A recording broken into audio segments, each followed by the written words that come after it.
Então, queridos, boa noite. Nossa G hoje está com tarefa familiar, acompanhando o sobrinho filho que ela tem no vestibular que ele prestou hoje para a Unicamp. Eu acho que dessa hora ela deve estar com ele, pegando nele lá. Ela queria estar no pé dele lá, coladinha com ele. Então, estava ocupadinha. Então, vamos nessa? A gente vai fazer as preces. Eu trouxe meu arquivo de preces, que é mais recheadinho. Então, a gente vai fazer umas preces diferentes hoje, né, um pouco mais de preces, e aí a gente faz a nossa Guru Yoga, né, com o Guru Rinpoche, e aí a gente faz a meditação. Dessa vez a gente vai fazer a meditação guiada, tá? Vou colocar o áudio do Lama, né, dessa meditação do vídeo 8, que a gente está repetindo, né, desses últimos 2 encontros, a gente fez a mesma. Então, hoje a gente vai fazer a mesma, e aí depois a gente conversa um pouco, e aí segue o texto, né, essa parte do vídeo 8, que a gente vai concluir hoje, o vídeo 8. Mas a gente ainda está na fase 3. Então, tá bom. Vou mutar, tá, queridos, os microfones, para a gente não ter surpresas no meio aí do caminho. Depois eu abro. Então, vamos lá. Começar com as nossas preces.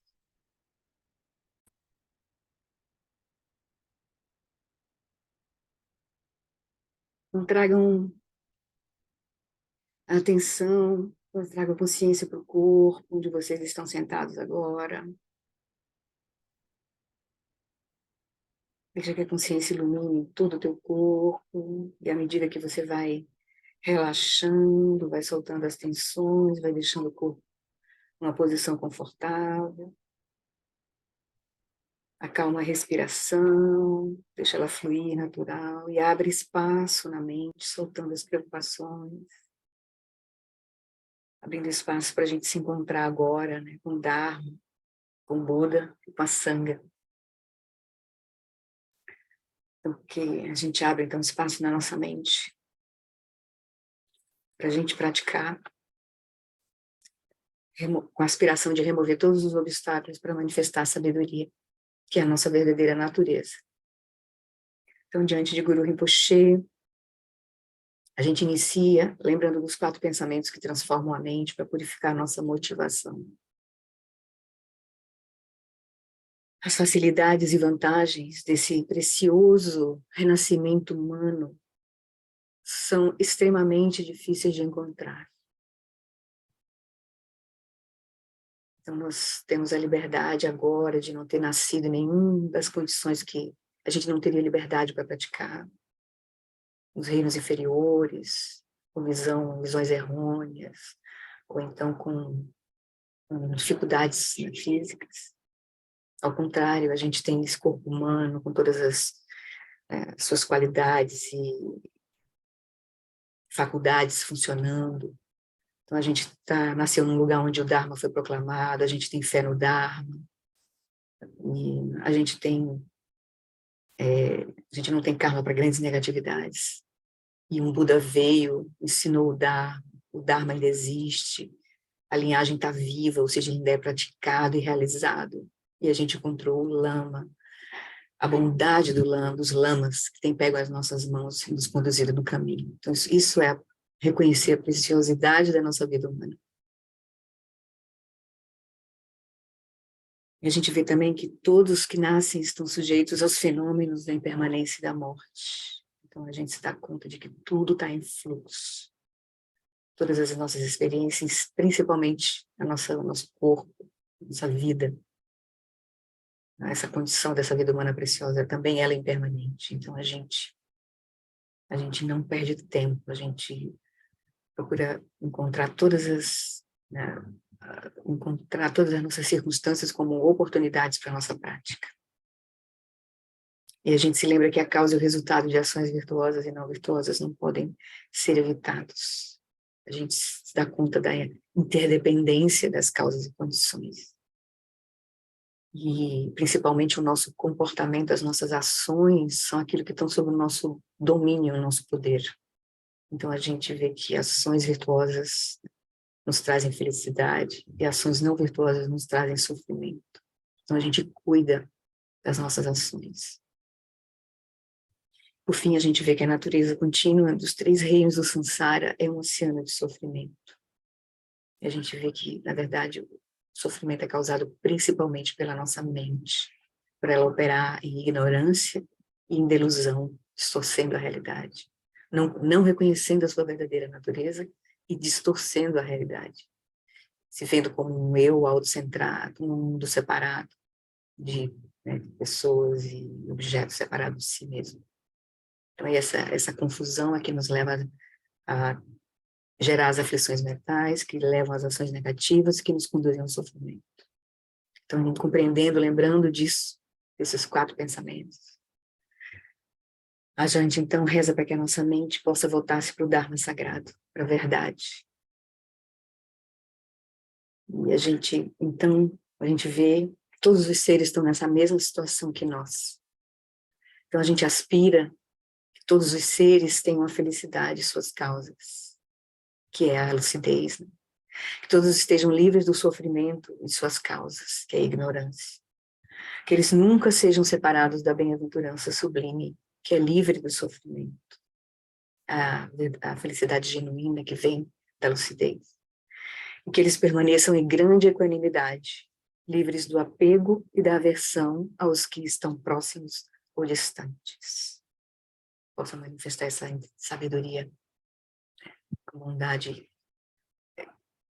em todas as direções. Então, com isso em mente, a gente, então, toma refúgio naquilo que vai nos conduzir no caminho de transformação verdadeiro da nossa mente, que é as 3 joias, e a gente faz o voto de manifestar essa lucidez para benefício de todos os seres, que é a Bodhicitta.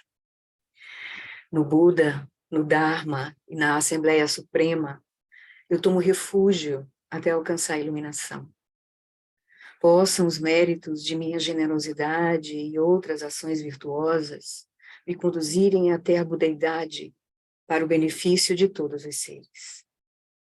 Sangye chodan soki chonam lam chanchu bardudani kyapsuchi dagi jinsogi pesonam kim drola benchi sangye druparsho Sangye chodan saki chonam lam janchu badudani kyapsuchi dagi jinsogi pesonam ki drola penchir sangye drupasho.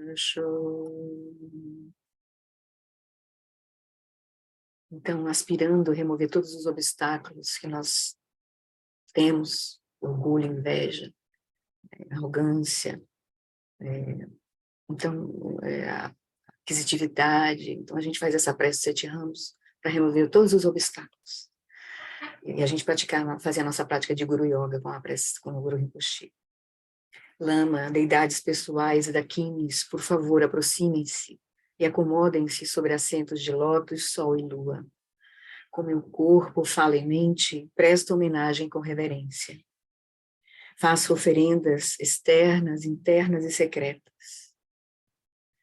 Reconheço e exponho meus samayas quebrados e degenerados, faltas e obscurecimentos.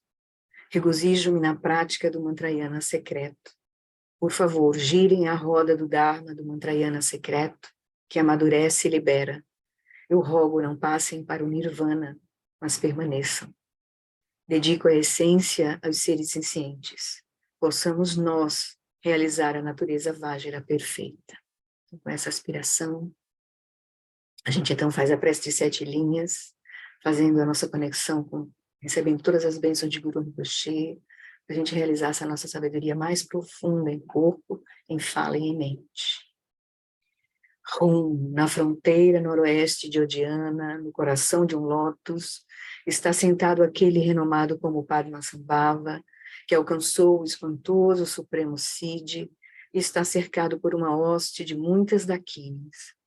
Seguindo suas pegadas, dedico-me à prática. Por favor, aproxime-se e conceda suas bênçãos. Guru Pema Cid Rum. Again, again, Ujan Sam, Pema Kesar Dompolam, Yasen chagi nyadrunye pema june jesudram kurdu kandru mampe kor kiki jesudadru kim jenge lavchi sheksu so pema siji morge nyege no jansam pema gesa dompolam yasen chagi nyadrunye pema june jesudram kudu kandru mampe kor kiki jesudadru kim jenge lopchi sheksu so guru pema siji. Então, antes da gente fazer receber as iniciações, a gente então faz essa prece para Guru Rinpoche, pedindo que ele dissipe todos os obstáculos no nosso caminho. Guru Rinpoche, corporificação dos Budas dos 3 tempos. Guru, que é grande bem-aventurança, Senhor de todas as realizações. Guru, que é o dinâmico e irado domador de maras, dissipador de todos os impedimentos. Rogo-lhe, confira suas bênçãos. Por favor, remova todos os obstáculos externos, internos e secretos, e conceda suas bênçãos para que os nossos desejos sejam espontaneamente realizados. Do Sangema Guru Rinpo Chenyodrukunda Dewa Chempoja Barche Kunsal Dudu Drapo Sao Soa Depso Jinji Labdu So Chinan Zanwe Barche Jiwa Dan Sampalunji Drupal Jinjelo Om Vajra Guru Paema Siji Om Vajra Guru Pema Siji. Então, enquanto agora a gente recebe as bênçãos de Guru Rinpoche, a gente acumulou um mala do mantra do Guru, imaginando que Guru Rinpoche emite essas bênçãos não só para nós, mas para todos os seres que estão em sofrimento agora neste mundo. Todos os tipos de sofrimento, todos os seres, não só os seres humanos. Om Vaja Guru Pema Siji.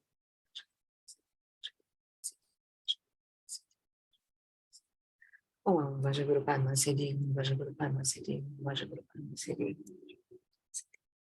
Om Vaja Guru Padma Siddhi, Om Vaja Guru Padma Siddhi, Om Vaja Guru Padma Siddhi, Om Vaja Guru Padma Siddhi. Om Vaja Guru Padma Siddhi, Om Vaja Guru Padma Siddhi, Om Vaja Guru Padma Siddhi. Om Vaja Guru Padma Siddhi, Om Vaja Guru Padma Siddhi, Om Vaja Guru Padma Siddhi. Om Vaja Guru Padma Siddhi, Om Vaja Guru Padma Siddhi, Om Vaja Guru Padma Siddhi, Om Vaja Guru Padma Siddhi. Om Vaja Guru Padma Siddhi, Om Vaja Guru Padma Siddhi, Om Vaja Guru Padma Siddhi, Om Vaja Guru Padma Siddhi. Om Vaja Guru Padma Siddhi, Om Vaja Guru Padma Siddhi. Om Vaja Guru Padma Siddhi, Om Vaja Guru Padma Siddhi. Om Vaja Guru Padma Siddhi, Om Vaja Guru Padma Siddhi, Om Vaja Guru Padma Siddhi. Om Vaja Guru Padma Siddhi, Om Vaja Guru Padma Siddhi, Om Vaja Guru Padma Siddhi.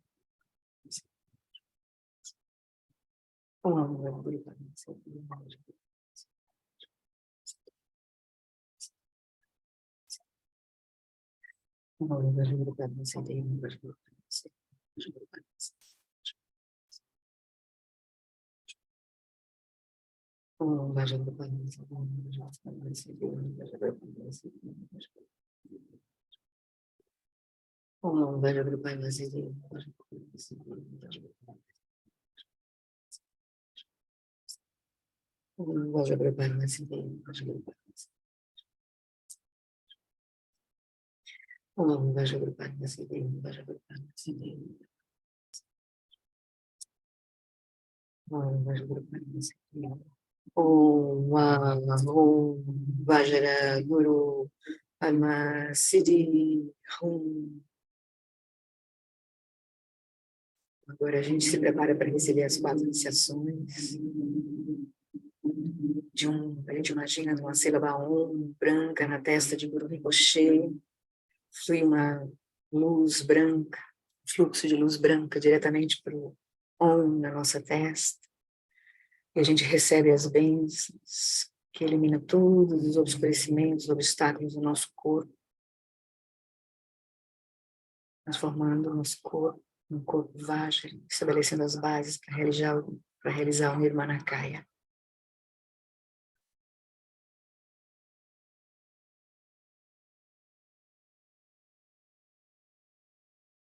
E de uma sílaba A vermelha na garganta de Guru Rinpoche, imaginamos um fluxo de luz vermelha vindo diretamente para um A na nossa garganta, mudando todo o nosso corpo, a nossa fala, a sabedoria que remove todos os obstáculos da nossa fala, transforma a nossa fala comum em fala Vajra, estabelece as bases para a gente realizar o Sambhogakaya.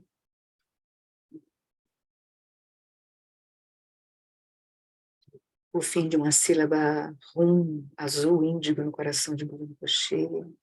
Imaginamos um fluxo de luz azul vindo diretamente para a sílaba Rum no nosso coração. Imaginamos que essa luz, sabedoria invade nosso corpo, fala e mente, purificando toda a nossa mente, os obstáculos da nossa mente comum, transformando na mente Vajra, estabelecendo as bases para realizar o Dharmakaya.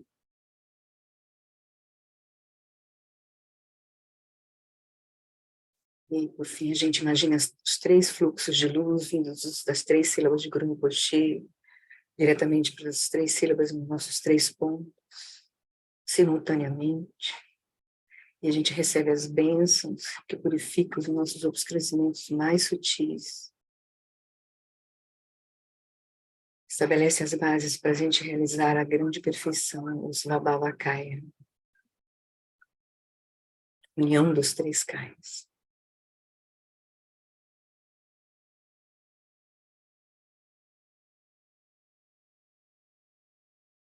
Então, tendo recebido as 4 iniciações, nosso corpo purificado, corpo, fala e mente purificados, a gente convida a Guru Rinpoche para vir para o topo da nossa cabeça, ele olhando na mesma direção que nós, reduzido de tamanho, se dissolve em luz, desce pelo nosso canal central, repousa na altura do nosso coração.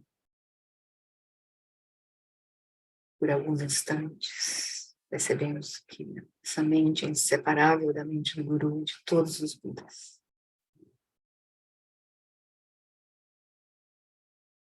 A gente repousa naturalmente na nossa natureza básica, a consciência pura,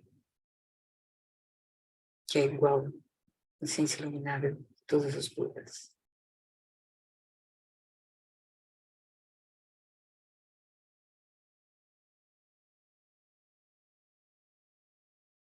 Então, com essas bênçãos, a gente vai fazer então a nossa prática de meditação guiada pelo Lama Wallace. Então, vocês podem encontrar uma posição mais confortável para a gente fazer a prática de 24 minutos, tá bem? Então, eu vou compartilhar aqui o vídeo.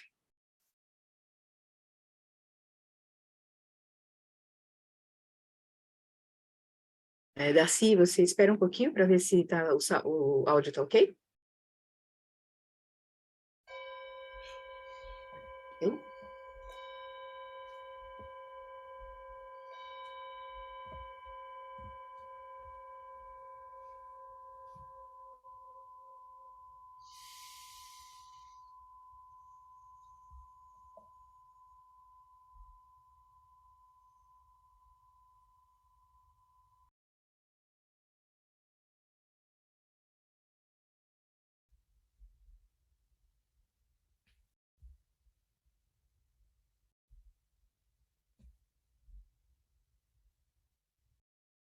With very few words now, let's settle body, speech, and mind in the natural state.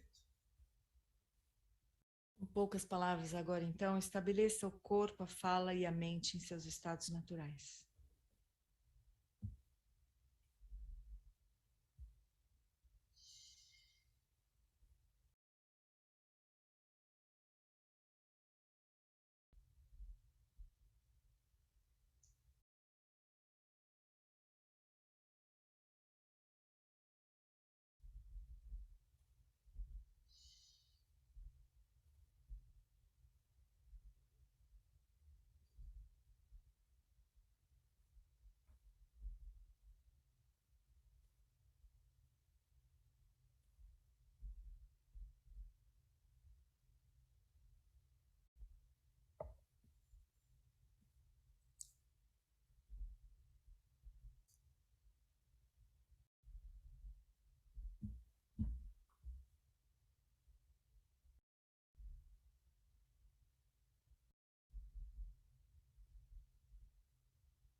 And now let's enter into the familiar shamatha practice of taking the mind as the path.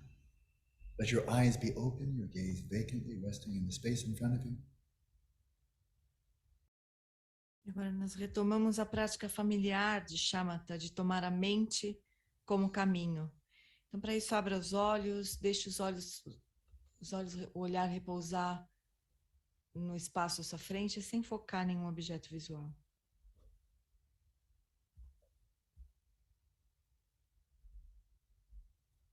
And experientially distinguish between the stillness of awareness and the movements of thoughts. E faça uma distinção experiencial entre a quietude da consciência e o movimento dos pensamentos.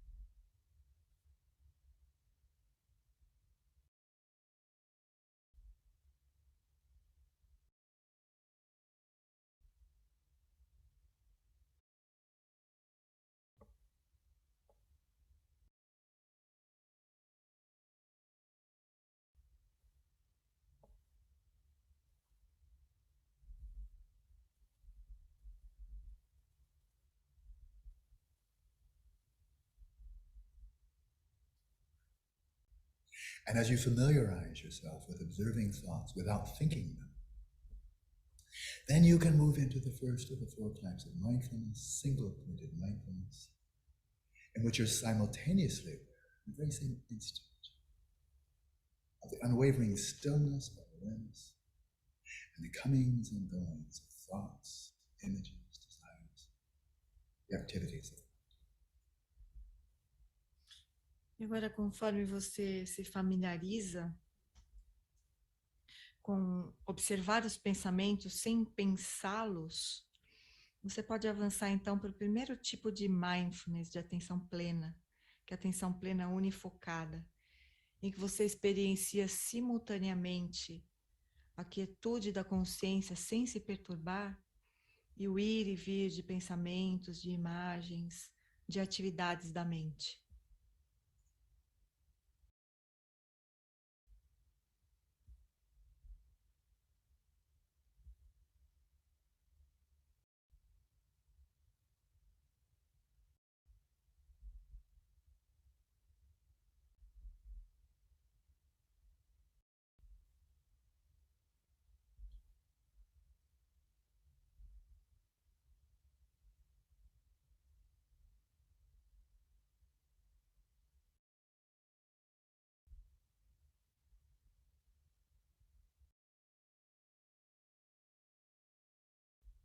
And while in shamatha, the movements of the mind are gradually calmed, and there is stillness. As we introduce an element of vipassana into this practice, as advised, we discerningly distinguish between awareness, which is still, thoughts, which are emotion. But we do not bifurcate them in the sense of grasping onto the thoughts as inherently and objectively will, or of our subjective awareness as being subjectively and inherently will. We do not slip into dualistic grasping of reifying subject and object. We see them as mutually interdependent. With insight, with vipassana, we see that neither is autonomous, they are distinct, but interdependent. E agora, conforme pela prática de shamatha, os movimentos da mente diminuem e se estabelece uma quietude, nós podemos introduzir um elemento de vipassana, distinguir claramente a quietude da consciência e os movimentos dos pensamentos, mas sem criar uma bifurcação entre pensamentos que estão lá fora, que são objetivamente reais, inerentemente existentes, e uma mente subjetiva que está aqui dentro, uma consciência subjetiva que está aqui dentro, inerentemente real. Nós não caímos de volta na reificação de sujeito e objeto. Nós trazemos esse insight de Vipassana. Percebemos que a mente, os pensamentos, as atividades da mente e a consciência são interdependentes.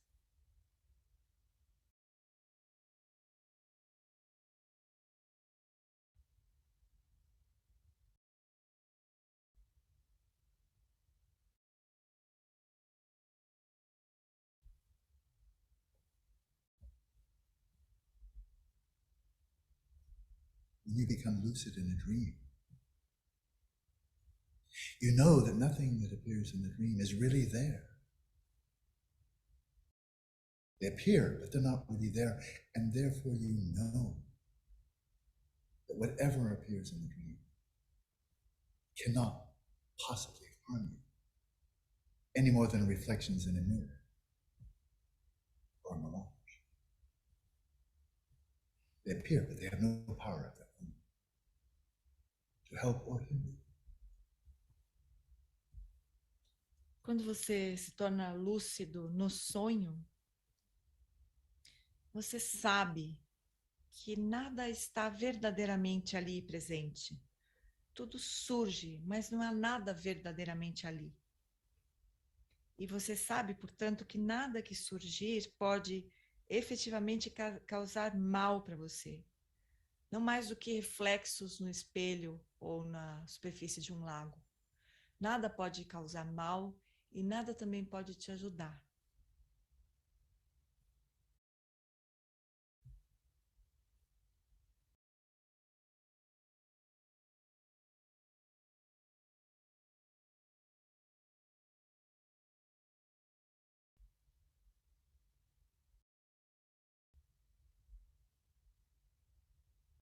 In a lucid dream, you are recognizing mental events as mental events. You know they appear, but they're empty. know they can overcome.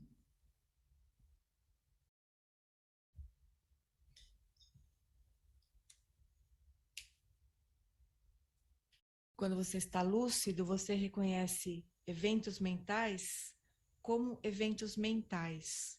Eles aparecem, mas não estão verdadeiramente ali. In a non-lucid dream, you mistake mental events for actual people, places, events. You reify them as objectively real. Because you have realized, mistaken them, they can harm. You can be physically harmed in a non-lucid dream, and of course you can be emotionally traumatized by events in a non-lucid dream. That's because you're not moving in the real estate.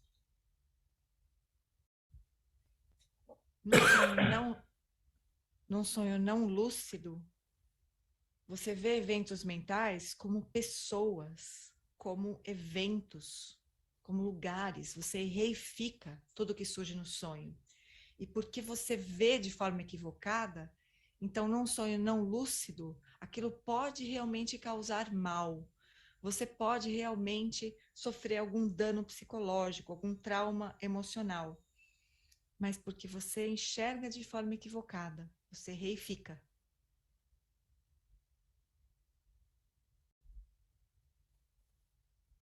In the waking state, people are often tormented by their thoughts, their memories, their emotions.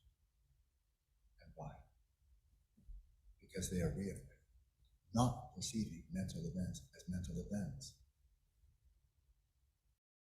No estado de vigília, as pessoas são atormentadas pelos pensamentos, pelas emoções, pelas memórias, porque eles reificam os eventos mentais. Eles não veem eventos mentais como eventos mentais. E, portanto, eles sofrem. In this practice of taking the mind as a path, we are becoming lucid with respect to our minds in the waking state. Nessa prática de tomar a mente como caminho, nós estamos nos tornando lúcidos com respeito à nossa própria mente no estado de vigília. Like in a lucid dream, we are recognizing mental events as mental events. They appear, but they are empty, and they have no power to harm us if we see them as they are. Nós vamos reconhecer agora, então, eventos mentais como eventos mentais que aparecem, mas não existem verdadeiramente, são vazios e, portanto, não podem nos causar mal.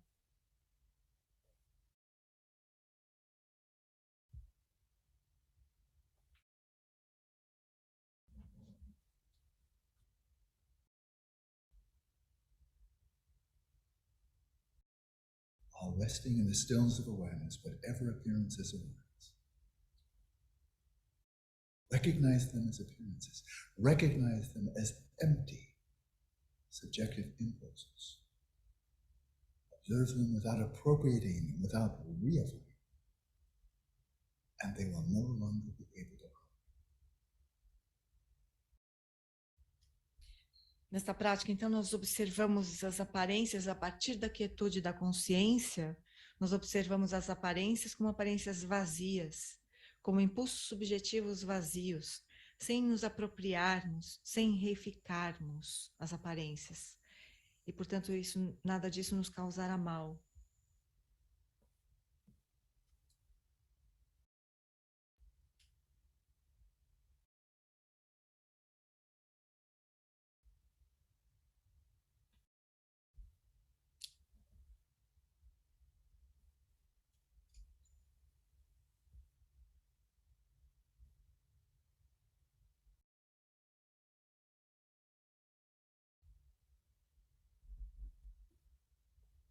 And now, once again, introducing Vipassana, an elementary degree of Vipassana, into this practice.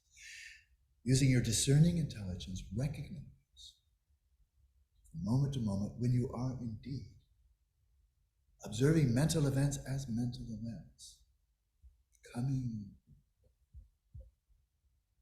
and recognize when your awareness is diverted to the referent of the thought, the image, the memory, You become distracted. There's something out there in the so-called real world. Observe when you slip into non-lucidity. Observe when you reify the referent of the memory, the thought, the image. This then opens you up to self.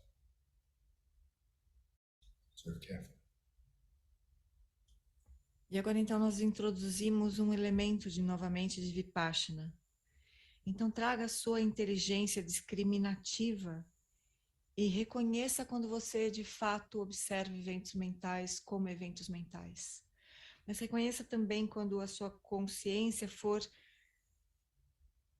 capturada pelo referente dos pensamentos, quando ela se dirigir para o referente dos pensamentos, das imagens, das memórias, quando ela se distrair pelo chamado mundo real.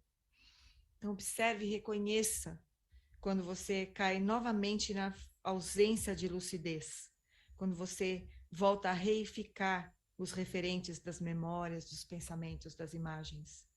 Reconheça observando atentamente.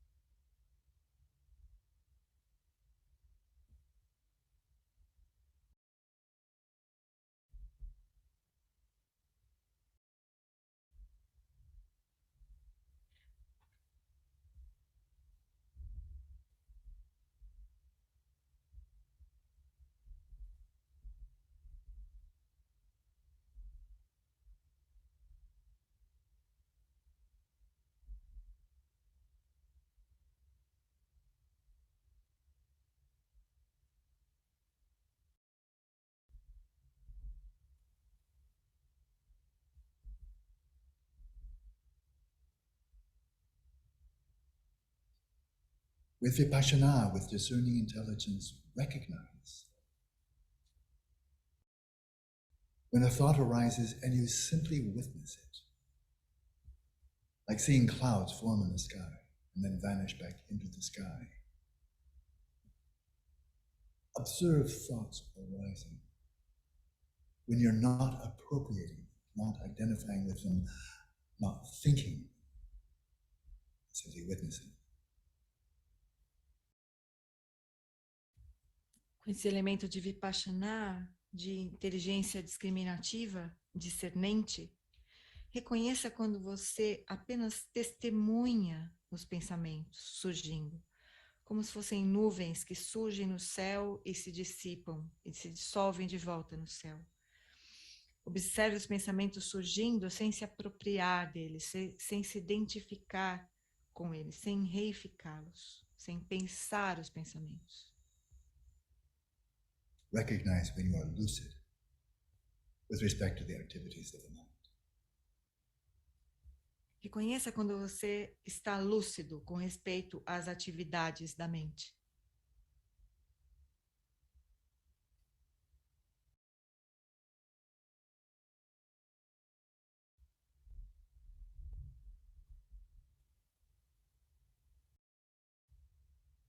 And recognize retrospectively when you lose that lucidity and unintentionally, unconsciously, you appropriate the thought, you're thinking the thought, and your attention is diverted to the referent of the thought, and you have become non-lucid. E retrospectivamente, reconheça quando você perdeu essa lucidez. Quando você se apropriou, pensou os pensamentos, se identificou com eles, foi levado para o referente desses pensamentos, e você se tornou de novo não lúcido.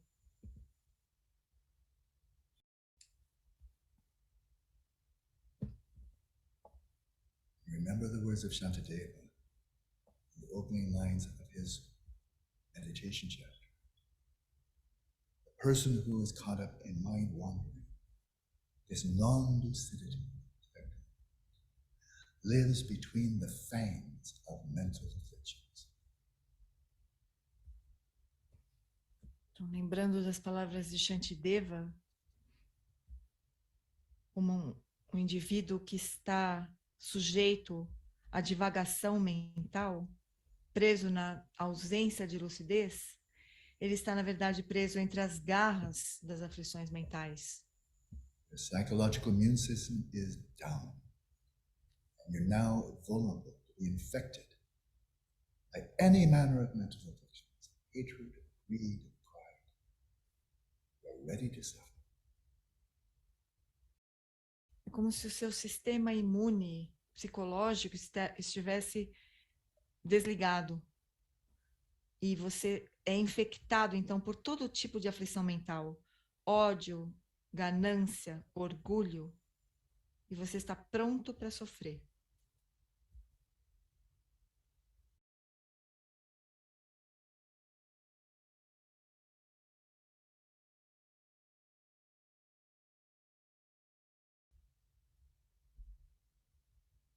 Then recognize when lucidity is restored. You're once again resting in the stillness, the unwavering, non-conceptual stillness of awareness. And you're observing movements of the mind, recognizing what they are. E reconheça novamente quando a lucidez é restaurada, quando a consciência está quieta novamente, de forma não conceitual, repousando na quietude e observando os movimentos da mente, sem se identificar, sem se apropriar dos pensamentos.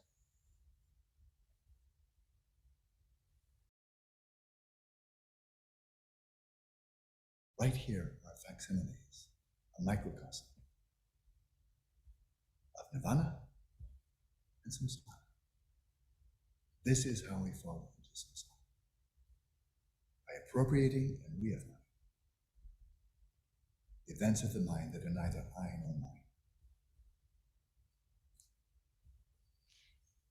Neste momento, nós vivemos os facsímiles de Sansara e Nirvana. E o Sansara é exatamente quando nós nos apropriamos, quando nós nos identificamos e reificamos os eventos mentais, tomando como eu e meu aquilo que não é eu e nem meu.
Voltando devagarzinho.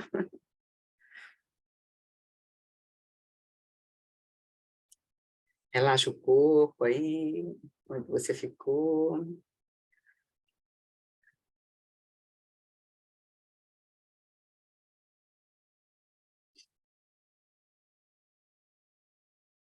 Essa prática, ela está bem interessante, assim, porque ela tem bastante conteúdo, assim, para a gente aprofundar a nossa prática de shamatha e vipassana, na natureza da mente, olhando para a mente, né? Tomando a mente como caminho.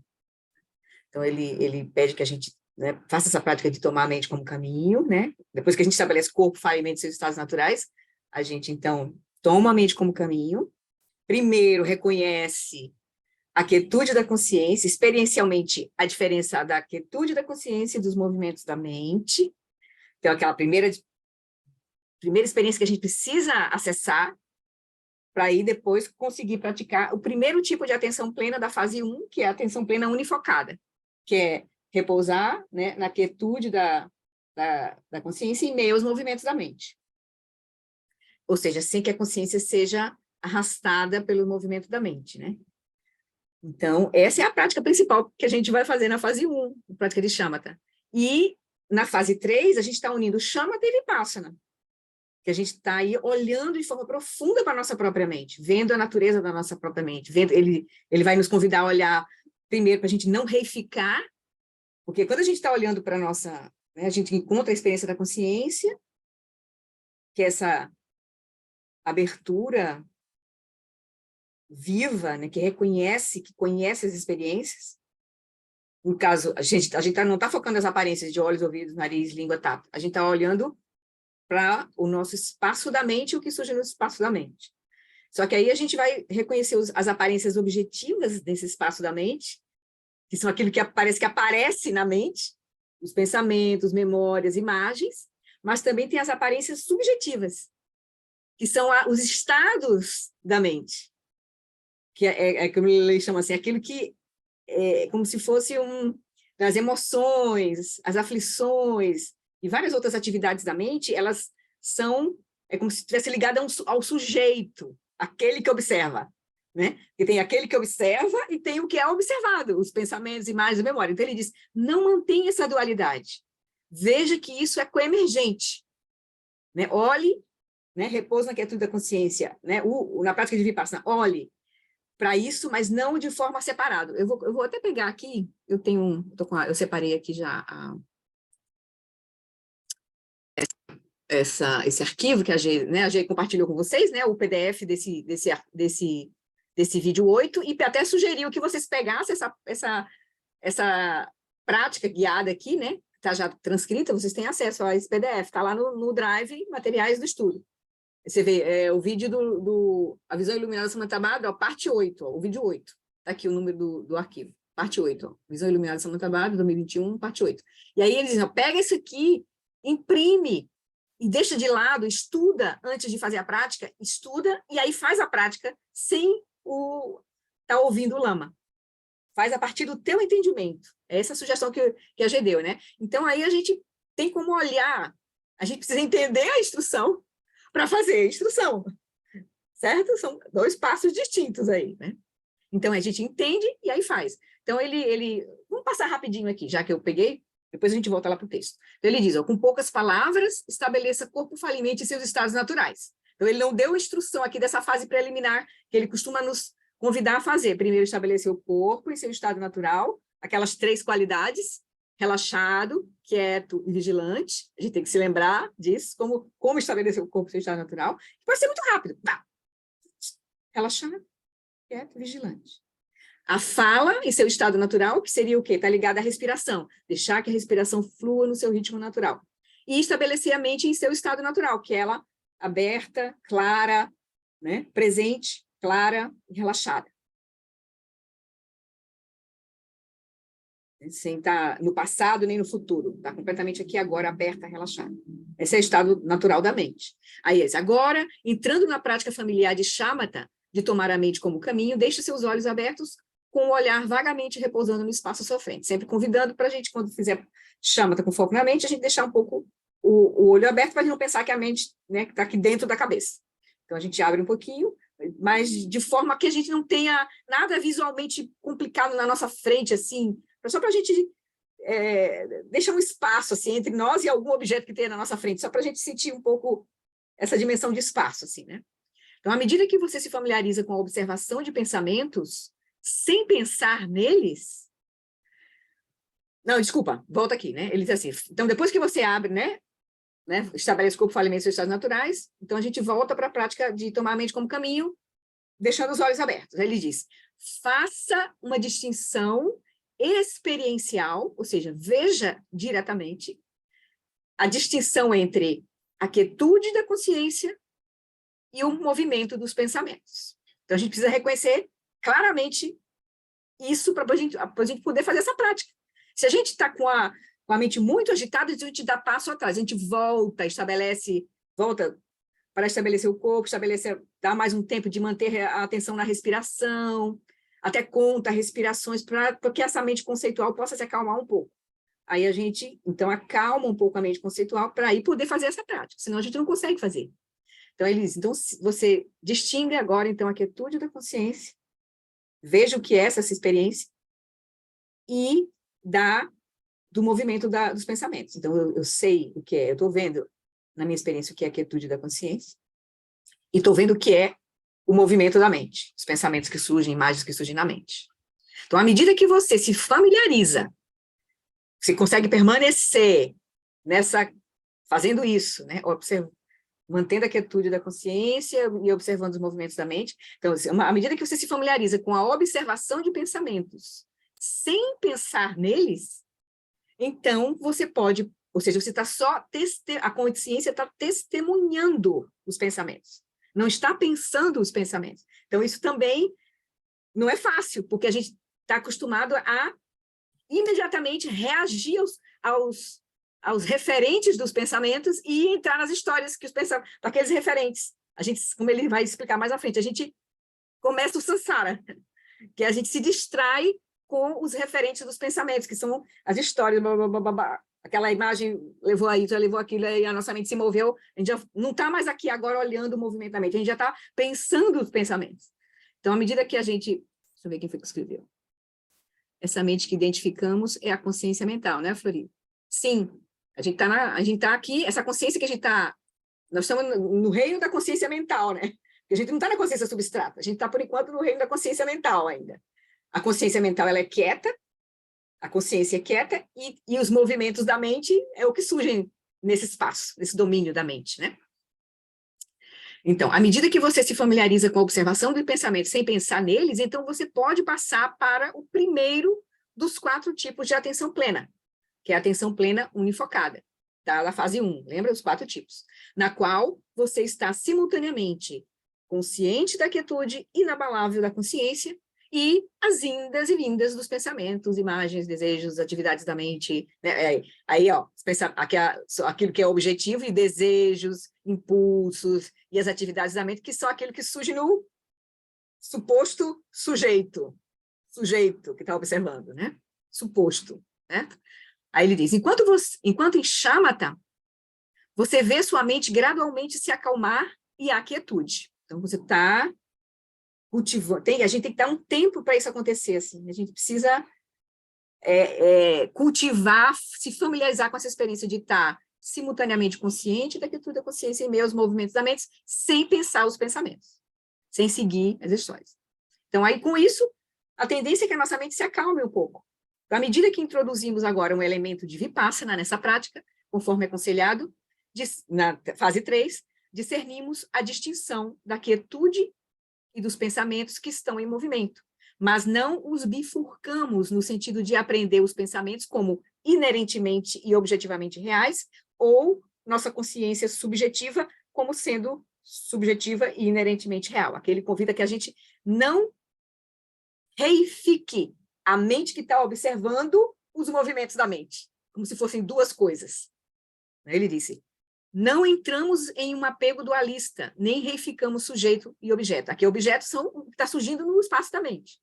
Você os vê como mutuamente interdependentes. Com o insight de Vipassana, você vê que eles também não são autônomos. Eles são distintos, mas interdependentes, coemergentes. Então, quando você fica lúcido em um sonho, você sabe, aí ele faz uma analogia aqui, aí ele sai da nossa prática, ali ele deu uma analogia. Essa prática que a gente está fazendo agora é como se a gente quisesse estar lúcido em um sonho, só que agora a gente vai tentar estar lúcido com a nossa mente aqui agora, no presente, né? Ele diz, aí ele faz a analogia, né? Quando você fica lúcido em um sonho, você sabe que nada do que acontece no sonho está realmente ali.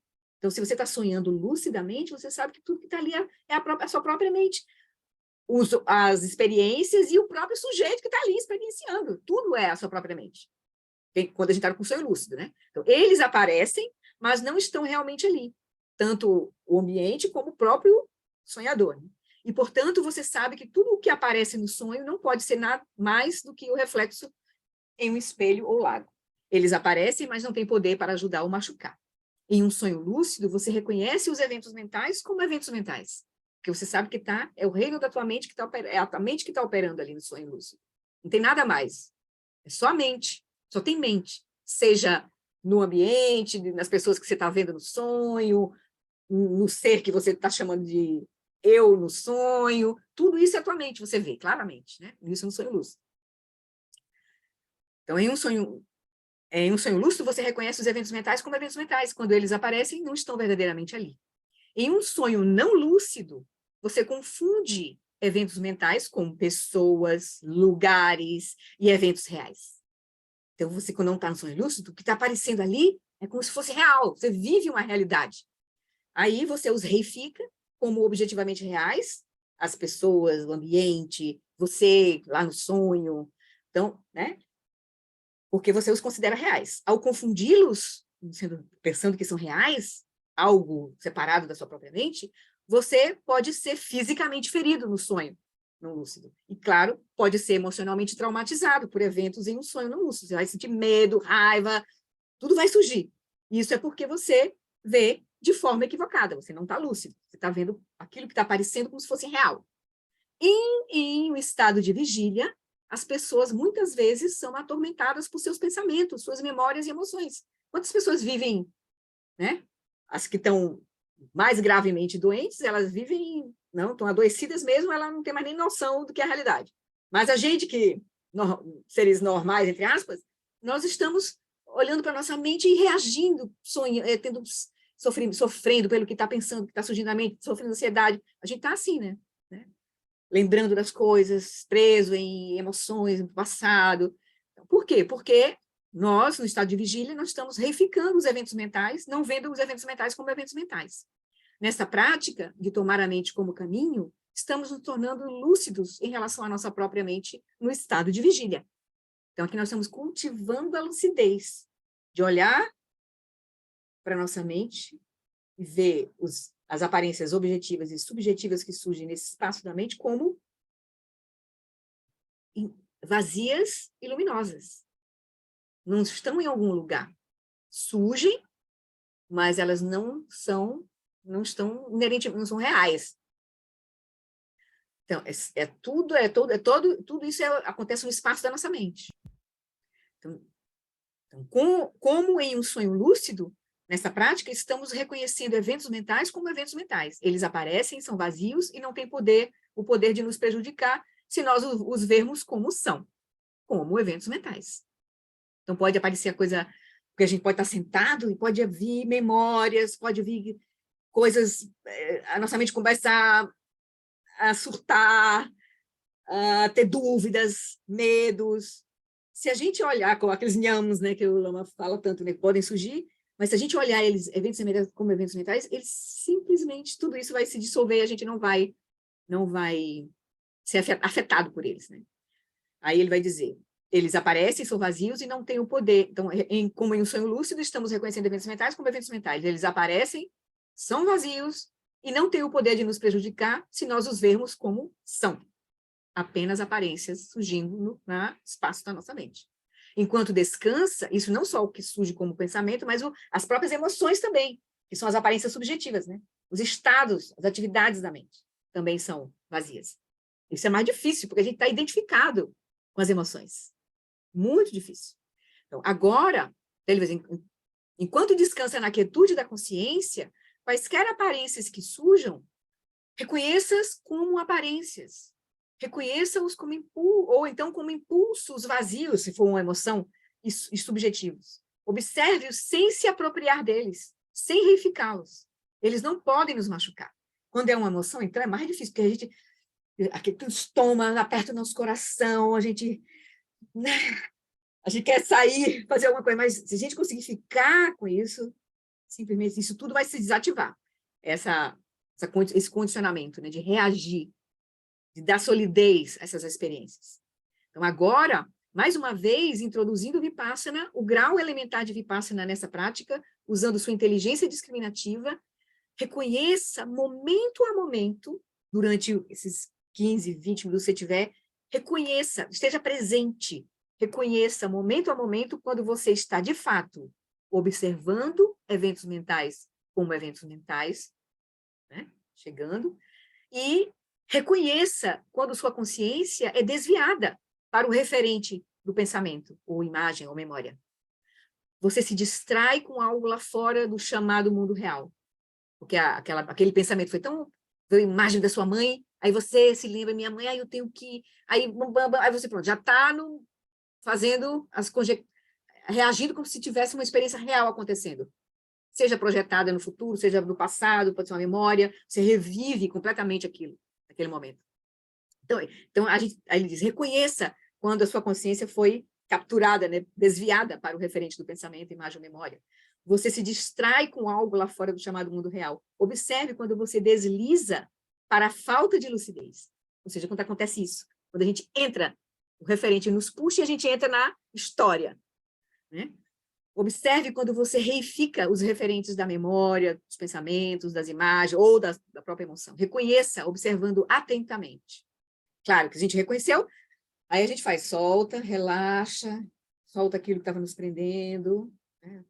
Aí equilibra de novo, volta a atenção para o momento presente. É isso que a gente tem que fazer sempre, soltar, deixar ir, volta para o momento presente. Se a emoção, se o corpo se perturbou, relaxa de novo o corpo, se a respiração, a energia se movimentou, bota de novo no estado natural, e aí volta para olhar a mente. Isso é o que a gente tem que fazer, não tem outra coisa para fazer. Então, com Vipassana, que é essa mente que olha de forma discriminativa, olhando a experiência, reconhecendo o que está acontecendo, com inteligência discriminativa, reconheça quando um pensamento surge. Simplesmente testemunho, como se estivesse vendo nuvens se formando no céu e desaparecendo de volta no céu. Porque é isso que vai acontecer quando a gente apenas observar os pensamentos, apenas observar as emoções. Elas surgem e cessam. Aí ele vai dizer, então, observe os pensamentos surgindo. Você não está se apropriando, não se identificando, não pensando, simplesmente os testemunhando. Reconheça quando você está lúcido com relação às atividades da sua mente. Então, veja e reconheça que isso é lucidez. Então, é isso que ele quer dizer. Saiba que você está lúcido. E reconheça retrospectivamente, porque a gente só vai se reconhecer retrospectivamente, quando você perde essa lucidez, quando a gente entrou na história. Porque na hora que a gente entra, a gente não vê, porque a gente exatamente é o momento de ignorância. A gente, pum, entrou, o referente nos capturou, que é o momento de ignorância, a perda da lucidez é a ignorância. Então, a gente não vê exatamente. A gente, quando viu, já foi. Aí a gente vai ver retrospectivamente, eita, fui. A gente já viu que a gente já estava lá na historinha. Aí ele diz, eu reconheça retrospectivamente quando você perde essa lucidez e sem intenção e inconscientemente você se apropria dos pensamentos. Né? Você está pensando os pensamentos e sua atenção é desviada. Pode ser que passou 5 minutos aí para o referente do pensamento, mas você percebeu, opa, não estou praticando mais, perdi, já fui. Aí você reconhece que, retrospectivamente, que se perdeu, aí você volta para a prática. Então, reconheça, né, que você se tornou não lúcido nesse momento. É legal a gente começar a diferenciar isso. O que é lucidez e o que não é lucidez. Isso é um ensinamento profundo, direto, aplicado. A lucidez não é algo, é isso, é a nossa mente operando, se relacionando com a experiência. Né? Então, lembre-se das palavras de Shantideva, na abertura do capítulo sobre meditação, lá do livro dele, né, do Caminho do Bodhisattva. A pessoa que está aprisionada na divagação, sem lucidez, fica entre as garras, presa, né, nas garras das aflições mentais. O sistema imunológico, psicológico, está desativado quando a gente perdeu a lucidez, quando a gente está divagando, está preso, reificando, né, os referentes dos pensamentos. Você agora está infectado com todo tipo de aflições mentais, ódio, ganância, orgulho. Porque aí, na hora que você reifica os conteúdos da mente, você está reificando também um sujeito que vai se relacionar com aqueles conteúdos e vai sofrer, vai ter raiva, vai ter medo, vai surgir tudo, né? As aflições mentais todas. Então, isso é o samsara. Samsara surgindo na nossa mente. Né? Cada uma delas, então, você estará infectado por essas aflições todas, cada uma delas, e você está pronto para sofrer. Reconheça quando a lucidez é restaurada. De novo, aí você solta, volta, Aí você consegue agora estar repousando de novo na quietude da consciência e meio aos movimentos da mente. E está reconhecendo as atividades mentais como atividades mentais apenas. Você reconhece de novo que está lúcido. Agora, voltei de novo para a prática. Estou lúcido de novo quanto à minha experiência. Você está mais uma vez repousando na quietude inabalável e não conceitual da consciência. E você observa os movimentos da mente, sem se identificar, sem se apropriar dos pensamentos. Bem aqui, nós vivemos um facsímile de nirvana e samsara. Samsara é quando nos apropriarmos e reificarmos, nos apropriamos e reificamos os eventos da mente, que não são eu ou meu. Aí terminou a meditação, né? Mas aí, só para que, já que a gente chegou por aí, né?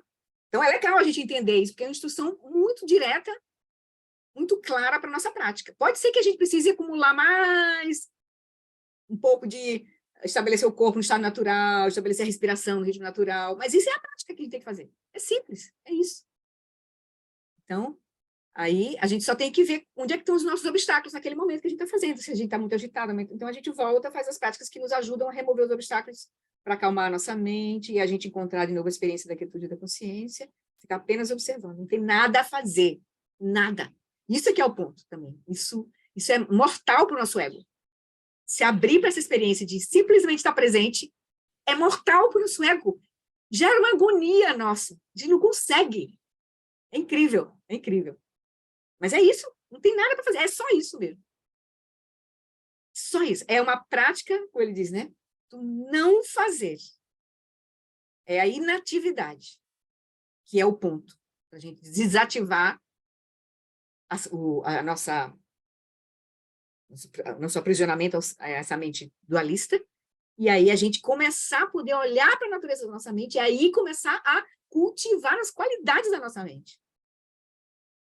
Reconhecer as qualidades, aí a gente vai reconhecer aquelas 3 qualidades de quando a gente atinge shamatha, né? Que é bem-aventurança, não conceitualidade e luminosidade, que é as qualidades da consciência substrata, a consciência que está livre já do senso de eu e meu no ser humano, né? Que é o nível mais sutil. Mas aí o Lama diz assim, no finalzinho, que aí já seria no finalzinho na verdade, da explicação. Deixa eu ver se vai dar tempo. Vou fazer o seguinte, vamos voltar para o texto. Não, vamos voltar para o vídeo, porque eu não sei como é que vai ser o texto, como é que a gente vai rolar. Vou voltar aqui para o vídeo, para a gente só ouvir o que o Lama disse, as palavrinhas finais aqui, depois que ele explicou a meditação, né?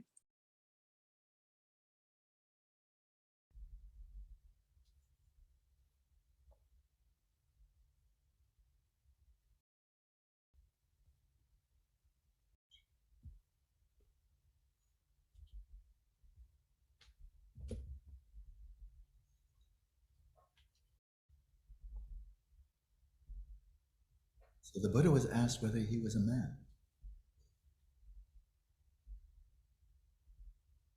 Então perguntaram para o Buda se ele era um homem. His father was a man, his mother was a woman. His wife was a human being, who sired a child who was a human being. That would seem to imply he was a man. Então, o pai dele era um... What's happening? O pai dele era um homem, a mãe dele era uma mulher, a esposa era uma mulher, ele teve um filho. Possivelmente, então, ele seria um homem. Within the context of this dream we call waking life, of course he was a man, because we're not saying, of course. Então, no contexto desse sonho que nós chamamos de vida, do período de vigília, ele claramente era um homem. But he wasn't caught up in the dream. He was lucid and therefore did not identify with his appearance of a human being, but recognized that was simply an illusory apparition. I am not a man. I am lucid. Mas ele estava lúcido, ele não estava aprisionado nesse sonho, ele não estava identificado com essas aparências, ele sabia que eram apenas aparências vazias. Então ele não era um homem, ele era um ser lúcido. So if we are insiders, if we are followers of the Buddha, Dhamma, and Sangha, then let's follow in his footsteps. And throughout the course of the day, and as much as we can during the course of the night, be as continuously lucid as we possibly can be. Então, se nós somos insiders, se nós seguimos o Buda, o Dharma e a Sangha, então nós podemos tentar o mais continuamente possível durante o dia e durante a noite seguir os passos do Buda e nos mantermos lúcidos o máximo possível. Tchau.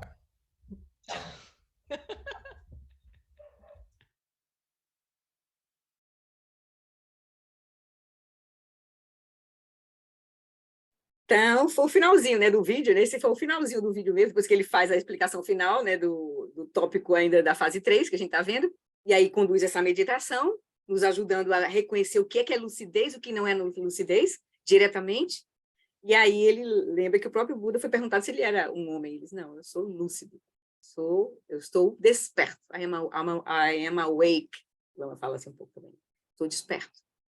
Isso não quer dizer que ele não era um nada, ele estava ele sabia que aquela manifestação toda dele era apenas aparências vazias, né? Essa é a condição de lucidez, né? A gente vai se manifestar no mundo, aqui e agora, só que sabendo quem a gente é e o que são as aparências, né? Isso que a gente está vendo na fase 3, né? Da natureza de quem somos nós, né? A vacuidade desse eu e a vacuidade das aparências que surge para nós. Então, podemos voltar lá para o texto? Podemos? Tá, então vamos lá ver. Ou vocês estão cansados? Só tem um pouquinho só, a gente vai terminar. Bora? E aí, façam assim ou assim, e a gente termina também, não tem problema. Então tá, então vamos lá. Eu vi algumas mãozinhas para cima e os que estão calados eu vou considerar então para cima. Então vamos lá. Aqui. Não, tá onde? Pera só um minutinho, deixa eu trocar aqui. Oi. Aqui, ok. Agora. Pronto. Então, a gente vai voltar aqui para onde a gente parou com a Giane. Aqui. Tá? Então, sim, só para a gente se localizar. Para a gente se localizar de novo. Nós estamos lá voltar lá para a fase 3. Aqui. Vocês estão vendo? Não, desculpa. Acho que eu esqueci de compartilhar. Peraí. Share. Aqui. Então, nós estamos na fase 3, revelando o Dharmakaya da base. A pergunta principal dessa fase era: qual é a causa para vaguear pelos 3 reinos de Sansara? Por favor, mestre, explique. Aí ele diz: a causa primeira é a fixação, né? A chamada fixar-se a identidade de uma pessoa. É o par fixação e objeto fixação. O problema todinho é esse. Aí, a primeira coisa é fixar-se a identidade de uma pessoa, que a gente já viu, e estamos vendo agora a fixação também é a identidade dos fenômenos, certo? Que emerge do fixar-se ao eu. Na hora que eu fixo a identidade do eu, surge o mundo, surge o fenômeno também. Imediatamente eu fixo o fenômeno também como inerentemente existente. Aí ele diz que tem 4 abordagens, a gente viu essa primeira, buscar as bases de designação do nome, e nós estamos vendo essa segunda, destruir a fixação, a permanência das coisas. A gente tinha lido até aqui, e agora ele está explicando essa parte aqui. É dessa maneira que se investiga se tudo que parece ser real é verdadeiramente existente. Se algo é definitivo e verdadeiramente existente, deve ter todas as 7 qualidades do Vajra indestrutível, ou seja, deve ser invulnerável, indestrutível, real, incorruptível, estável, totalmente imune a obstruções, invencível. Terra ou pedra, que são consideradas reais, podem ser partidas, pulverizadas e desintegradas. Então, se forem lançadas ao céu, desaparecerão sem deixar vestígio. Então, onde é que estava aquela solidez toda das pedras, das montanhas, né? Examinando todos os fenômenos dessa maneira, vocês definitivamente os desconstruirão com suas mentes, e eles desaparecerão na vacuidade. A gente vai ver que são todos designações conceituais, assim. A gente está chamando de pedra o quê? Aquela formação, aquela conjunto de coisas que aparecem naquele momento. Mas se a gente quebrar em partes menores, a gente vai chamar era montanha, a gente começa a chamar de pedra, depois a gente chama de pedregulho, depois de pissarra, e depois pó. E aí, átomos, some, espaço. Então, a gente vai dando nomes às coisas, né? E se a gente for vendo que as coisas são todas compostas, né? Surgidas de causas e condições. Então, elas não são inerentemente, elas não têm essas qualidades do Vajra indestrutível. Aí ele vai depois comentar aqui, a gente vai voltar para esse pedacinho aqui que é: agora considerem para onde vão todos os mundos físicos, seus habitantes sencientes, e os 6 tipos de objetos sensoriais que surgem dessa maneira quando você dorme à noite. Ou seja, você está no estado de vigília, tem toda essa experiência, quando você deita à noite, onde vai toda essa experiência do estado de vigília? Porque você vai experienciar uma outra realidade durante a noite, um sono profundo, sem sonhos ou sonhos. Então, para onde vão, então, durante o dia, todos os fenômenos dos mundos físicos e seus habitantes sencientes que aparecem à noite? Também, tudo que se experienciou à noite. Ao examinarem-se ambos esses eventos, os eventos da vigília e os eventos do sonho, são igualmente verdadeiros ou falsos, se vocês concluírem que não são iguais, considerem o seguinte, porque na verdade são, quer dizer, são todas aparências, tanto os fenômenos diurnos como os fenômenos noturnos são aparências. Então vocês deveriam considerar como iguais, porque eles são apenas aparências.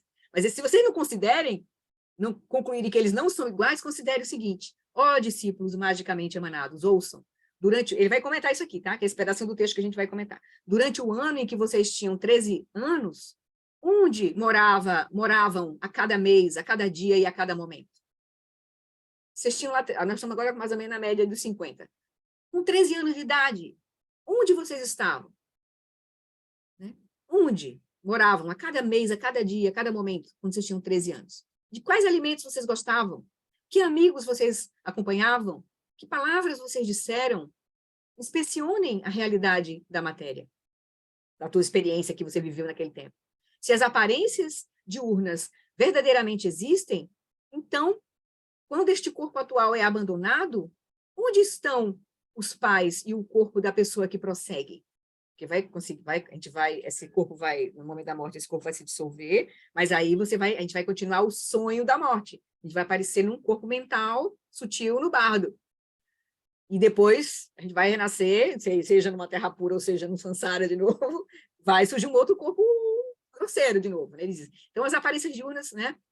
Inspecionem a realidade da matéria. Se essas aparências diurnas verdadeiramente existem, então, quando este corpo atual é abandonado, onde os pais e o corpo da pessoa que prossegue? Onde estão os pais e o corpo da pessoa que prossegue? Do que eles surgiram? Digam-me. Aí o Bodhisattva da lucidez prístina respondeu: ó mestre Bhagavan, todas as aparências do dia, da noite, desta vida e da vida futura, do bardo e do que corre depois, não são nada mais do que representações enganosas de experiências agradáveis e desagradáveis. Ele respondeu: muito bem, assim é, filho da família. Então, esse é o pedacinho do texto que ele conclui nesse vídeo 8. Então, vamos lá para o texto. Deixa eu pegar o texto agora. Aqui. Então, tá. Então, a gente tinha parado ali, mas eu queria só retomar aqui, só porque no final que ele viu todos aqueles... Ele vai... Nós estamos vendo o fato de que os fenômenos físicos não têm existência inerente. Então, o Lama traz as visões, né, das várias escolas filosóficas, até chegar no Madhyamaka, né, a visão do caminho do meio. Aí, no final, a gente vai concluiu no último estudo que a mente não é inerentemente real, porque aí seria a visão do Chittamatra, não está realmente aqui, não é absoluta, não deve ser inferida como algo inerentemente real. Agora também, então, nós temos o mundo físico externo, não como algo inerentemente, objetivamente real, mas como algo que é convencionalmente real. A mente é apenas convencionalmente real. A mente e o mundo físico interagem causalmente, mas apenas porque ambos não são intrinsecamente existentes. E se as coisas fossem intrinsecamente existentes, elas seriam incomunicáveis, não mudavam, não podiam se interagir. Então, nem a mente é intrinsecamente existente e nem os fenômenos físicos também são intrinsecamente existentes. Por isso que eles se relacionam. Né? Tem toda a originação dependente, os processos kármicos, o karma acontece. Então, ele vai dizer: a mente e o mundo físico interagem causalmente, mas apenas porque ambos não são intrinsecamente existentes, ambos não são permanentes e imutáveis. Então, ainda assim, com a interface da mente não inerentemente existente com o mundo objetivo não inerentemente existente, existe causalidade, existem regularidades, existem as leis do karma. Então, não é um nada. Então, tem interação, as aparências interagem, a mente e as aparências têm interação e tem o karma. Aí hoje podemos dizer que existem, então, as leis da física, biologia, da química, isso tudo são regularidades que surgem, né? Aí das leis do karma. Tem uma causalidade, né, em relação às aparências. A eficácia causal permanece na ausência de tudo ser inerentemente real. Então, e essa visão, para Sanjika Madhyamaka, está completamente incorporada e assimilada nesta visão, bem aqui, dentro da visão de Dzogchen, como estamos vendo aqui no texto. Aí ele volta para o texto, né? Aí ele disse que tinha sido um breve comentário, mas dizendo, não confie em mim, né? Para aqueles que não me ouviram, ele disse assim, agora, depois de breves comentários, vocês estão prontos para voltar para o texto? Para aqueles que não ouviram meus ensinamentos no passado, sempre que eu digo que serei breve, sou muito honesto e eu erro quase todas as vezes, então não acreditem em mim. Então, toda essa conversa e discussão podem nos preparar para realmente entender para onde estamos indo agora no texto. Nós estamos vendo lá no texto, né, a vacuidade de todos os fenômenos. Estamos vendo isso. Aí ele vai dizer, então, o Vajra nascido do lago continua. Considere, aquele pedacinho que a gente leu agora, considere para onde vão todos os mundos físicos, não um universo, mas a miríade de mundos, um mundo para cada ser senciente. Então, para onde vão os mundos físicos, seus habitantes sencientes, e os 6 tipos de objetos sensoriais que surgem dessa maneira, para onde eles vão à noite, quando você dorme? Ele vai dizer, tá, ele vai lembrar aqui, né? Nós somos, ele vai falar o que mais, nós somos, nós estamos no centro do nosso universo. Cada um de nós experiencia um mundo. Claro que a gente converge, a gente tem uma intersubjetividade, mas cada um está no centro da sua mandala, do seu mundo. Então, todas essas qualia, todas essas aparências que aparecem, né, ele está perguntando, onde é que vão todas as aparências do nosso mundo físico aqui diurno quando a gente dorme à noite? Todas essas qualia, todas essas aparências, para onde elas vão à noite, quando você cai no sono? À noite, talvez estamos sonhando em um mundo totalmente diferente, com pessoas, montanhas, paisagens, cidade. De repente, a gente se vê até nem como uma pessoa. A gente pode se imaginar que é um animal, um sonho, certo? E está vivendo coisas que a gente nunca nem experimentou nessa vida, por exemplo. A gente pode estar, no sonho, pode estar retomando marcas de vidas que a gente já viveu, passadas, por exemplo. Então, ele pergunta, para onde vão, lá no texto, né? No texto raiz que a gente leu agora, para onde vão durante o dia, agora é o contrário, para onde vão durante o dia, quando você acorda, todos os fenômenos dos mundos físicos e seus habitantes sencientes que aparecem à noite no seu sonho? Para onde vão todas essas pessoas e ambientes do sonho durante o dia? E quando você está sonhando, para onde vão todos os mundos físicos, todas as aparências? Para onde vão, para onde eles vão quando você está dormindo? Ao examinarem-se ambos, aparências diurnas do mundo diurno e noturnas no mundo dos sonhos, né, nos sonhos múltiplos que a gente pode ter, nos mundos múltiplos também que existem para cada ser, examinando se ambas esses tipos de aparências, diurnas e noturnas, né, são igualmente verdadeiramente verdadeiros ou reais, ou igualmente falsos ou delusórios, examinem, né? Ao examinarem se ambos são igualmente verdadeiros ou falsos, se vocês concluírem que não são iguais, ou seja, se você concluir que o estado de vigília é mais real, o mundo desperto é mais real que o noturno, considerem o seguinte. Agora ele chama a atenção de seus alunos e diz, ó discípulos magicamente emanados, ouçam. Ele está se dirigindo a nós, e não a uma pessoa de 150 anos atrás. Ele está nos perguntando exatamente agora. Então, tome isso como pessoal. Ouçam, durante o ano em que vocês tinham 13 anos, onde moravam a cada mês? Vá em frente, tente lembrar, a cada dia e a cada momento. Quando você tinha 13 anos, de quais alimentos vocês gostavam? Que amigos vocês acompanhavam? Que palavras vocês disseram? Inspecione a realidade da matéria, né, que existia naquela época. Né? Onde é que está essa matéria? Todo mundo que você vivenciou quando você tinha 13 anos. Você consegue responder alguma dessas perguntas? Em caso afirmativo, com que grau de precisão e confiança você pode responder a qualquer coisa que ele acabou de perguntar? Aí ele segue aqui no texto. Se as aparências diurnas verdadeiramente existissem, se elas fossem reais, então, quando este corpo atual fosse abandonado na morte, onde estariam os pais e o corpo da pessoa que prossegue no bardo? Do que eles surgiriam? Digam-me. Você se desfaz desse corpo quando morre. Aqui é o Lama já falou.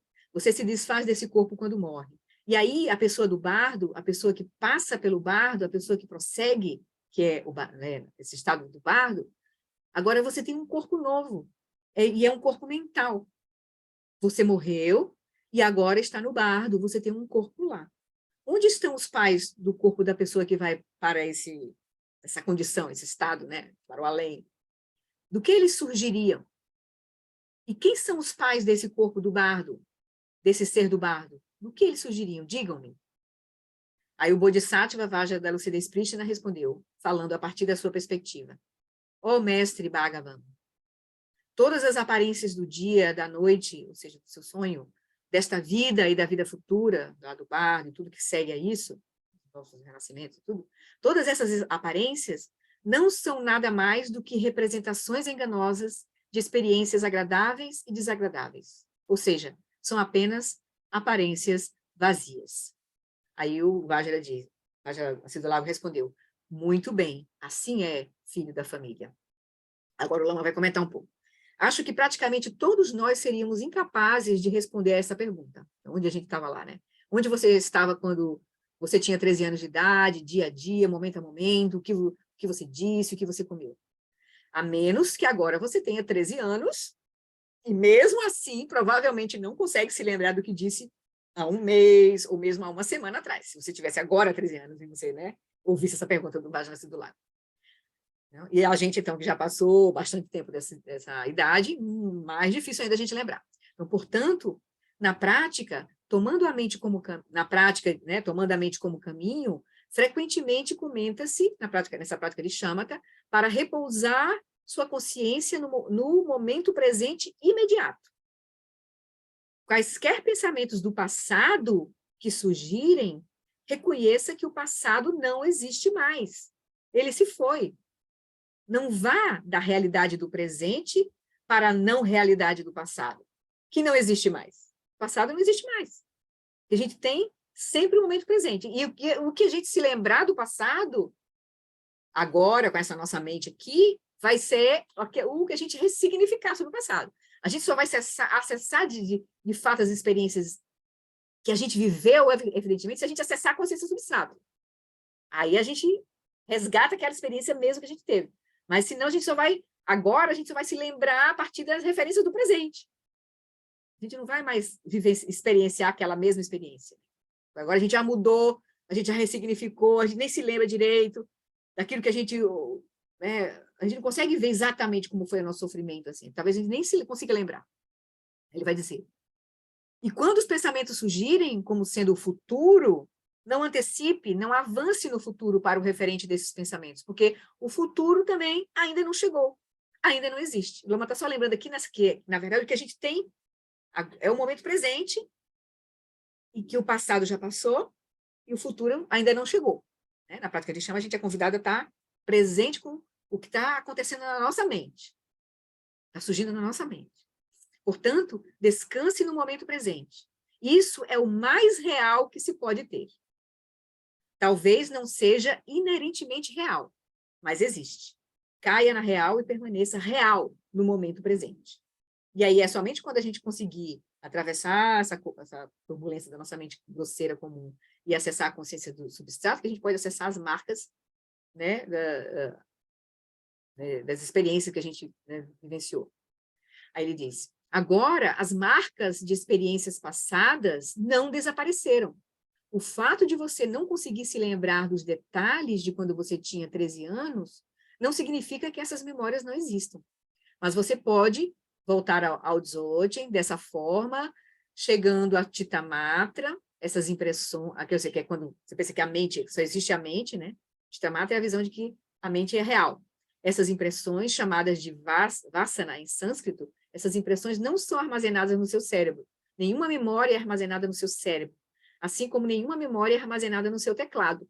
Isso é apenas o materialismo, né, inventando coisas. Impressões de memórias são armazenadas em sua consciência substrato. Esse é o hardware. Quando você alcança shamatha, isso tem sido realizado muitas vezes ao longo dos séculos, né? Ou seja, vários praticantes atingiram shamatha, ou seja, conseguiram dissolver essa mente grosseira e acessar a consciência substrato. Podemos ver relatos, né, de Buddhaghosa, bem no século XV. Uma vez que você alcançou o shamatha e repousa nessa consciência substrato, está repousando em seu disco rígido. E então você poderia, se desejar, direcionar sua atenção como um laser, agora, no presente, eu atingi shamatha, agora, no presente, eu estou acessando as marcas da consciência substrato. Não estou indo a um passado que existe em algum lugar, não. Eu estou acessando apenas agora as marcas, né, que ficaram naquela experiência. Direcionar sua atenção como laser naquele espaço tranquilo e sem nuvens de Alaya Vijnana, e você poderia direcionar sua atenção como laser para o ano em que você tinha 13 anos, um dia específico desse ano. Com o poder de seu samadhi aprimorado, você pode recuperar de forma precisa o seu 13º ano de vida. Essas memórias não se perderam, mas é claro, o que você está recuperando? Aparências vazias. Não é algo que existiu verdadeiramente. É só as aparências daquelas experiências que ficaram registradas lá em Alaya Vijnana. Ouvindo isso aqui no século XXI, você pode dizer, as aparências, elas são apenas subjetivas. Quando você acorda, as aparências em seu sonho não vão a lugar nenhum. Elas simplesmente se vão. Quando você adormece, sonha, as aparências, os qualia do dia, não estão esperando lá fora. Elas simplesmente desaparecem ou se revertem em predisposições no fluxo da mente. Ok, as aparências são apenas aparências, elas vêm e vão. Elas não são reais. Mas, quando você adormece, o mundo real não desaparece, sua casa não desaparece, o planeta Terra não desaparece. Ainda estão lá. Você pode pensar um pouco assim, tá, as aparências tudo bem, mas o mundo real estão lá. E aqui nós estamos atacando exatamente a fixação às coisas como inerentemente existentes, né? Ele está dizendo, você ainda pode ficar com essa... Você pode achar, tá, na experiência da mente, no reino da mente, tudo bem, é compreensível. As aparências, elas não têm realidade. Mas o mundo real, as coisas estão lá. De certa forma, isso é verdade, mas de certa forma, não é verdade. Ele Lama vai dizer que o mundo... a gente tem uma experiência, como a gente está no centro da nossa mandala, o mundo de cada ser desaparece para ele mesmo, não o mundo dos outros seres, né? Então, pergunte a si mesmo, quando você adormece, você está sonhando este mundo, você diz, ainda está lá, ainda está aí, certo? Deve estar. As outras pessoas não morrem.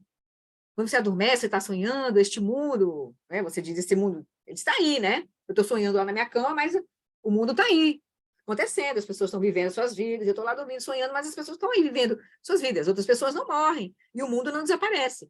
Mas o que está lá, nesse mundo aí? Eu estou lá no meu sonho, adormecendo, mas o que está de fato fora da minha experiência? Então, um mundo sem cores, sem cheiro, sem sabor, sem sons, não composto de átomos, porque eles não são inerentemente reais, não são compostos de energia, ninguém sabe o que é, de fato. Este mundo ainda está lá? Você ainda acha que isso existe no espaço e tempo objetivos, que agora estão sendo refutados pelos principais físicos vivos da nossa era? Né? Que o Lama já explicou isso várias vezes, né? Que o espaço, o tempo, estão todos sendo vistos como relativos, né? Não tem existência inerente. Então, exatamente o que é que ainda está aí? O que fica? O que permanece? Então, quando não há espaço ou tempo inerentemente existente, ou matéria ou energia, não há matéria, energia, espaço, tempo inerentemente existente, e desprovido de qualia, o que realmente vem à mente? Se a gente não tiver aparências, o que vem à mente? E o que é que vem à mente? E o que vem à mente é a aparência para as outras pessoas, porque não é o centro porque você não é o centro do universo. Você é apenas o centro de sua mandala, do seu mundo. Existem inúmeros mundos, cada um vive no seu mundo, assim, né? Tudo isso desaparece. Quando você adormece, o seu mundo externo desaparece e você vivencia, ó, agora o teu mundo sutil, o mundo da sua mente. Quando você acorda, o seu mundo, as aparências e toda a tua relação com o ambiente, né, que é dito externo, volta a acontecer, mas tudo é a partir da sua própria mente. A gente não tem como, ele vai dizer aqui, né? Ele vai dizer, a gente não tem como saber o que tem exatamente lá fora. Ninguém encontrou, nem na física está se encontrando o que está exatamente lá fora, independente da consciência, né? Então, aí ele vai dizer, seu mundo no qual você está no centro, não, tudo isso desaparece, as aparências do sonho desaparecem quando você acorda.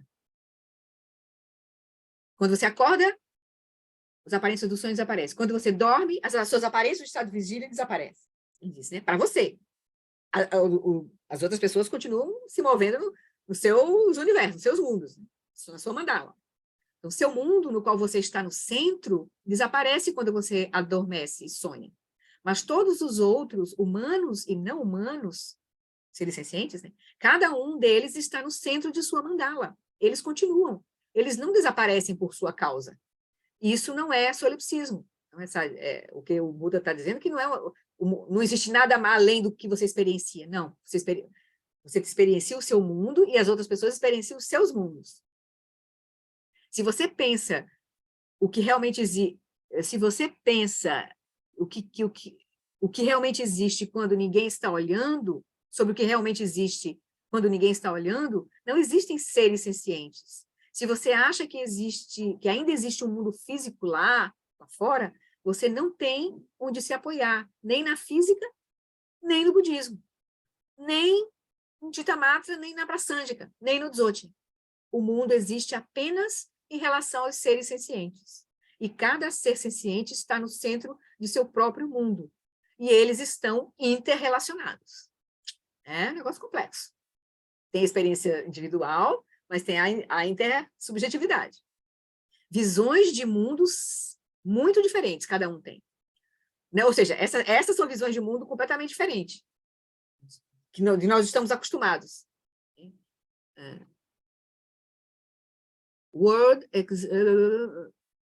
Very different worldview. Essa é uma visão de mundo bem diferente. Reconhecer que nada, não tem um mundo existente inerentemente, né, que você não consegue se relacionar com um mundo inerentemente existente. Você se relaciona somente com aparências. Mas você, com as suas aparências, e cada um de nós com as suas aparências, suas respectivas aparências. Você pode dizer que os materialistas entenderam tudo errado. Eles reificam a matéria e a energia, o espaço e o tempo, marginalizam a consciência como se não existisse, como se não tivesse nenhum papel significativo no universo. Você pode escolher qualquer livro de cosmologia e a consciência nem será mencionada. Ou seja, os livros que falam sobre a natureza do universo, eles não consideram a consciência como um componente, um fundamento do universo, né? Consideram matéria, energia, né? Tempo, espaço, mas não consideram a consciência. Essa é a visão dos materialistas, né? Então, é muito insignificante para eles, a consciência. Os materialistas não poderiam ter entendido a realidade mais errado do que eles entenderam, porque o mundo que eles acreditam não existe, e o que eles negam, a consciência e a mente, é absolutamente fundamental, dentro da visão do Buda, dos contemplativos, e agora dentro da visão dos cientistas mais de ponta da mecânica quântica, né, os físicos de ponta. Ele diz, é hora de fazer a nossa pesquisa. Aí foi quando ele, né, voltemos à experiência. Onde quer que você esteja no mundo, esse é o seu centro. Você está no centro da sua mandala. E onde quer que você esteja, esse é o seu centro para a pesquisa contemplativa. Aí ele conduz a sessão de meditação que a gente viu agora e conclui lá dizendo que o Buda, ele reconheceu que, né, esse ser que experiencia o mundo é vazio de existência inerente, e o mundo que ele também experimenta é vazio de existência inerente, então ele é desperto e ele consegue operar no mundo assim, e como tem a intersubjetividade, ele consegue ajudar os seres a se liberar dessa ignorância, né, dessa confusão. Então foi isso. E a gente conclui o nosso vídeo 8, que a gente só terminou o segundo tópico da fase 3, onde ele está explicando, né, a vacuidade dos fenômenos externos, né? E ainda tem mais 2 tópicos para a gente terminar a fase 3, certo? O 3 e o 4. Tá bom, queridos? Então vamos lá, né, que eu já abusei de vocês hoje aí, mas a gente pelo menos concluiu o vídeo 8 e deu uma olhadinha nessa prática, que essa prática realmente está muito interessante, assim, né, para a gente estudar e fazer como o G sugeriu, né? Estudar e fazer a prática sem ela, sem o áudio, Então, vamos fazer a dedicação. Eu sei que vocês estão aí já aperreadinhos. Ah, desculpa. Tem alguém que quer falar? Oi, Daci. Oi, Flori. Antes da dedicação, eu queria agradecer e te parabenizar. O início, a sua condução no início foi muito As tocante, preces, né? Você muito fala, tocante. né? Ao É. começo todo, foi um Uhum. encadeamento. É. Eu estou muito sensibilizado, sabe? Que bom, que bom. Você está gravando, né? Tá Essa, gravado. Tá eu gravado. quero fazer essa prática novamente, Tá bom. esse início. Depois tu me E pede que eu te mando esse arquivo que tem essas preces. Que aí você pode fazer nas suas não, práticas não, não, diárias. não, não. Eu queria Ah, tá fazer bom. na sua condução, Tá bom. Mas tá? não Obrigado, fica tá? dependente dela, não. Pega as preces e Ah, faz mas sozinho. olha, foi um mergulho muito Não, interessante. tranquilo, Vale a pena. tranquilo. Você Obrigado. faz, mas depois faz sozinho. Porque esse é o ponto. A gente tem que ter essa autonomia. Entende? A Tá prática tem que bom. fazer sentido para nós, assim. Mas faz Entende? sentido, sim. Obrigado, tá? Tá bom, querido. Então, deixa eu fazer as nossas preces de dedicação. É.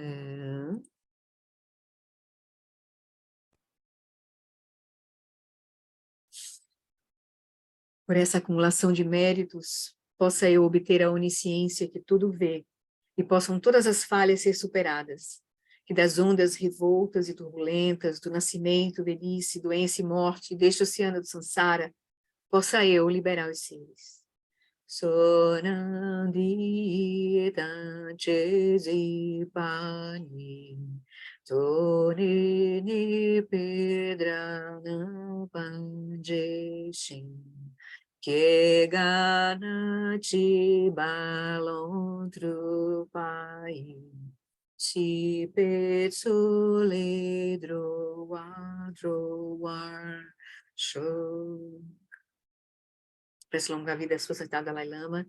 No reino cercado por anéis de montanhas nevadas, você é sem exceção a fonte de todo benefício e felicidade.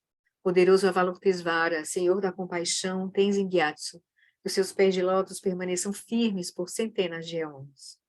Prece longa vida ao Lama Longolas e todos os nossos lamas, que o professor Sakyamuni, o grande Vajradhara e aquele que sustenta os mistérios de todos os jinas, Padmasambhava, possam firmar os pés de lótus daqueles que sustentam os ensinamentos e fazem com que os feitos do Buda brilhem como o sol e a lua.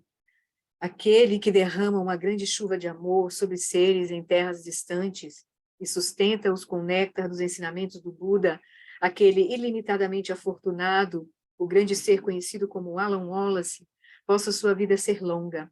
Em Jambudvipa em geral e especialmente no Ocidente, você ilumina os ensinamentos dos Jinas como a luz do sol. Ó Mestre, possam sua longevidade e seus feitos ser muito extensos, e possa você guiar todos os seres no caminho da liberação. Prece para a preservação dos ensinamentos de Dudjom Limpa. A extensiva tradição da transmissão de Padmasambhava é a escola da tradução antiga da grande perfeição. Dudjom Limpa é o sustentáculo desses ensinamentos da essência definitiva. Que seus profundos termas possam ser preservados pelo estudo e pela prática, para que não diminuam até o final da existência condicionada. Prece de aspiração da Bodhicitta e os votos de Bodhisattva. Que a Bodhicitta sublime e preciosa surja onde quer que ainda não tenha surgido, e sem enfraquecer onde já surgiu, que ela se expanda cada vez mais. Lembrando que a Bodhicitta é a mente que vai nos... É o cerne, a essência do caminho do Buda. É a gente manifestar a lucidez para beneficiar a nós mesmos e a todos os seres. Então, a gente faz os votos de Bodhisattva como a Joan Halifax fez. As criações são incontáveis. Faço o voto de liberar todas elas. Cada surgimento, cada surgimento. As delusões são inesgotáveis. Faço o voto de transformá-las. A realidade é indelimitada.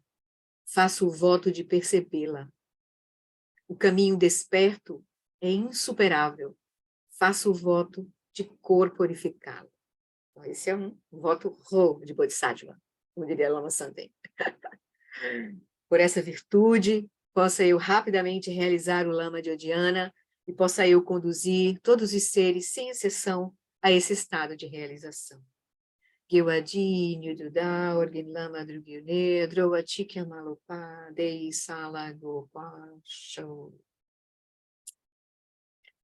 Então, foi isso, queridos. Muito obrigada. Linda, linda prática. Obrigada. Obrigada. Boa noite. Obrigada.